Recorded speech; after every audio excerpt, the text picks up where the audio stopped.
नमस्कार, मगध दर्शन न्यूज में आपका स्वागत है। मगध दर्शन न्यूज से मैं वर्षा कुमारी। देखिए एक रिपोर्ट। आज गया जिला पूर्वी में भारत सरकार का बजट को लेकर चौपाल जिला अध्यक्ष विजय कुमार मांझी जी के नेतृत्व में हुआ, जिसका मुख्य अतिथि डॉक्टर प्रेम कुमार बिहार विधानसभा के अध्यक्ष जी मुख्य अतिथि थे, जिन्होंने प्रेस कॉन्फ्रेंस करके सरकार के नीतियों को बताया। इसमें जिला के वरिष्ठ नेता मुकेश शर्मा, क्षितिज मोहन सिंह, महामंत्री पप्पू चंद्रवंशी, विनोद सिंह, अशोक शर्मा, जिला उपाध्यक्ष अजय कुमार अनी, जिला मंत्री मुन्नीलाल, मीडिया प्रभारी रणजीत कुमार सिंह, राजेश कुमार, युवा बीजेपी अध्यक्ष अमर शेखर, मनीष सिंह, सागर सचदेवा, चंदन कुशवाहा, विनोद दांगी भाजपा नेता मौजूद थे।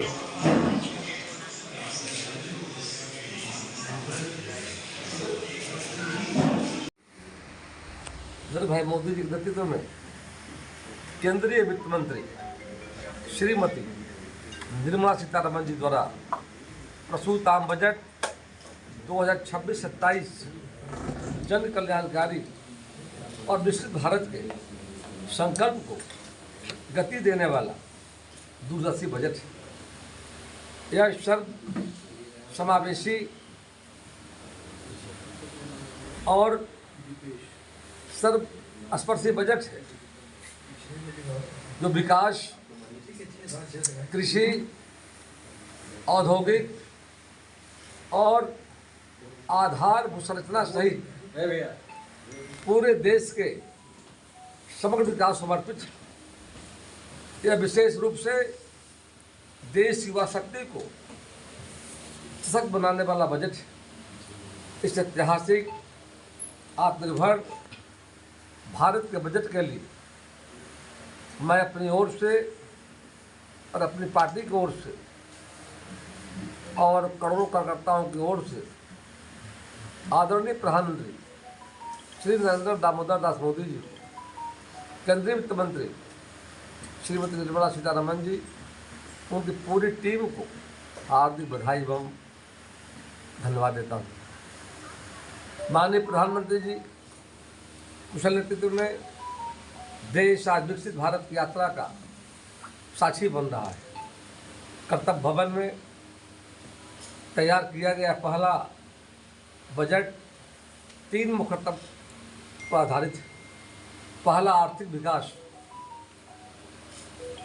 को बढ़ाना और इसे लगातार बनाए रखना।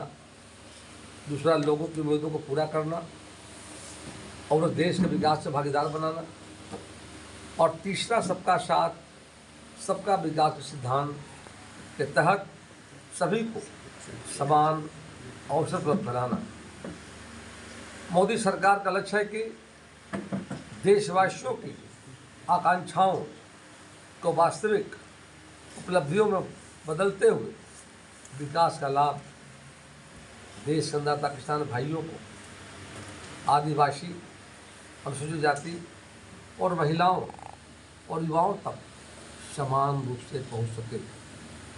इसी विकास की समृद्धि की दिशा में देश में एक नई रणनीतिक परियोजनाओं पर ध्यान दिया जा रहा है।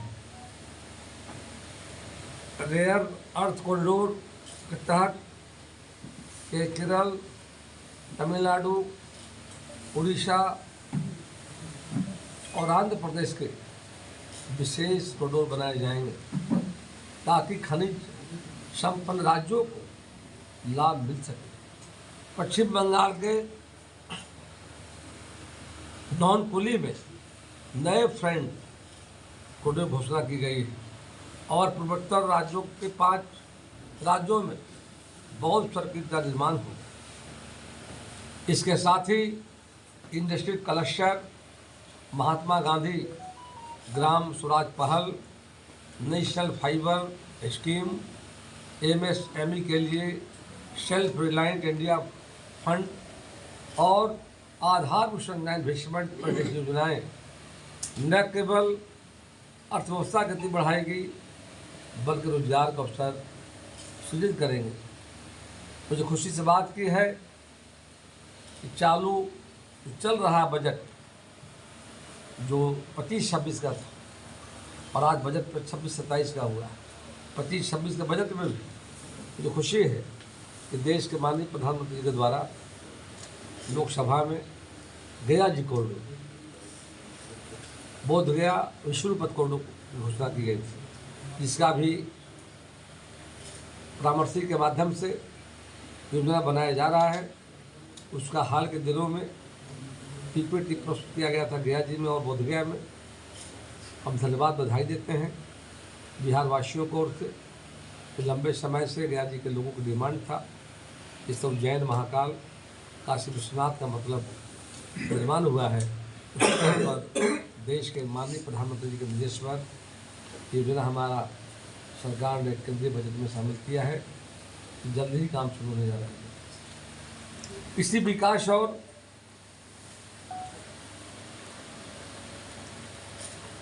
साथ ही साथ बहुत सर्किट का निर्माण होगा।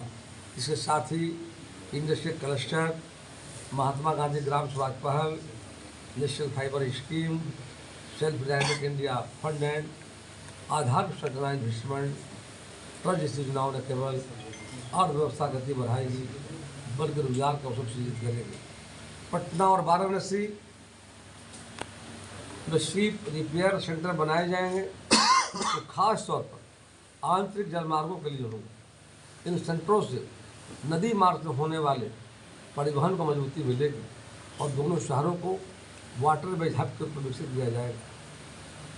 इससे बिहार की अर्थव्यवस्था को न केवल मजबूती मिलेगी बल्कि यहाँ रोजगार का अवसर सृजित होगा। बायोफार्मा के लिए 10,000 रुपये की बायोफार्मा शक्ति योजना शुरू की जाएगी। इसके तहत 3 नए संस्थान स्थापित होंगे और देश को मेडिकल टूरिज्म का हब बनाया जाएगा। इस बजट में भारत के युवा के लिए सेवा क्षेत्र पर फोकस रखा गया है। उच्चाधिकार प्राप्त शिक्षा, रोजगार और उद्यम को जोड़कर विकास और निर्यात की संभावनाओं को बढ़ाएगी। माननीय प्रधानमंत्री नरेंद्र मोदी जी के नेतृत्व में 2047 तक 10% की वैश्विक हिस्सेदारी के साथ सेवा क्षेत्र में भारत को अग्रणी बनाने के प्रयास पर जोर दिया गया है। इसमें प्रधानमंत्री नरेंद्र मोदी जी ने युवाओं के विकास और रोजगार के नए अवसर को सृजन अपनी नीतियों का केंद्र बनाया है। आज इन्हीं प्रयासों के कारण भारत केवल उपभोक्ता नहीं बल्कि वैश्विक बाजार और वैश्विक आर्थिक श्रृंखला का महत्वपूर्ण केंद्र बनता जा रहा है। यही नीतियाँ आत्मनिर्भर भारत के संकल्प को जमीन पर उतार रही हैं और भारत को एक सशक्त वैश्विक आर्थिक शक्ति के रूप में स्थापित कर रही है। इस सर्वस्पर्शी, समावेशी और कल्याणकारी बजट के लिए मैं आदरणीय प्रधानमंत्री जी, वित्त मंत्री निर्मला सीतारमण जी को तभी पूरी टीम को बिहार की ओर से कोटि कोटि बधाई देता हूँ, धन्यवाद देता हूँ।